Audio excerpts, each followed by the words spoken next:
Vous dites comme Anthony Blinken, le secrétaire d'État américain, il y a ce que la Russie dit et ce qu'elle fait. Donc, vous n'avez pas confiance, en vérité, en Vladimir Poutine. La confiance, c'est les actes. Ça a toujours été les actes, la confiance. Et donc, pour l'instant, ils ne sont pas au rendez-vous. Et est-il naïf de croire à un cessez-le-feu ? Ils font un cessez-le-feu. Mais le cessez-le-feu, il ne se décrète pas, il répond à une décision politique du président Poutine de dire « Ok, on arrête et on négocie ». Pour l'instant, ce n'est pas le cas. Et vous me parlez de négociations, c'est vrai qu'il y a eu un événementiel autour des négociations d'Istanbul. Mais les discussions, elles ont commencé déjà depuis 3 semaines. Elles se faisaient en Biélorussie, à Gomel, elles se faisaient aussi, ils se sont fait à Antalya en partie, mais sur les mêmes sujets, avec moins de côté spectaculaire, mais pour l'instant, rien n'a avancé, sur aucun sujet. Donc voilà quelle est la réalité. Donc il ne faut pas se faire illusionner par du déclaratif. Il faut des actes.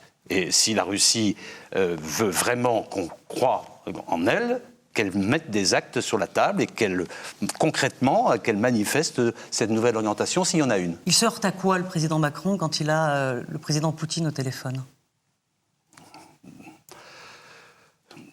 Les points de vue sont généralement dits clairement, généralement avec beaucoup de clarté, de part et d'autre.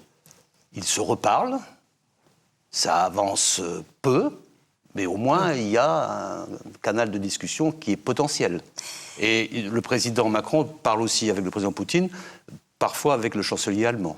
Donc il faut que le président Poutine se rende bien compte qu'il a... dans cette discussion, 2 partenaires qui sont prêts à encourager le dialogue, mais qui sont aussi fermes sur la souveraineté de l'Ukraine. Et qui refusent le fait qu'un État agresse un autre État, comme ça se passe là maintenant, avec toutes les douleurs, toutes les souffrances que cela impose au peuple ukrainien. Le secrétaire général de l'OTAN, Jens Stoltenberg, déclare qu'un recours des Russes aux armes chimiques est encore possible et que cela aurait des conséquences massives. Est-ce que vous confirmez ? C'est une crainte que vous avez ? Si la Russie utilise des armes non conventionnelles de ce type, il faut qu'ils s'attendent à des sanctions massives, très fortes. Ils le savent, on le leur a déjà dit.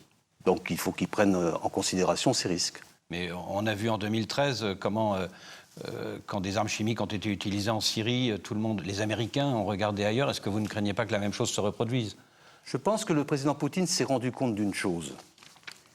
C'est l'unité et la fermeté et de l'Union européenne, de l'ensemble des pays, et de la relation transatlantique.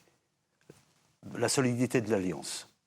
Et aussi la volonté de l'ensemble de ces pays d'aider l'Ukraine très fermement, à la fois par des sanctions, à la fois par du soutien financier, mais aussi par la livraison d'équipements militaires. Il sait cela.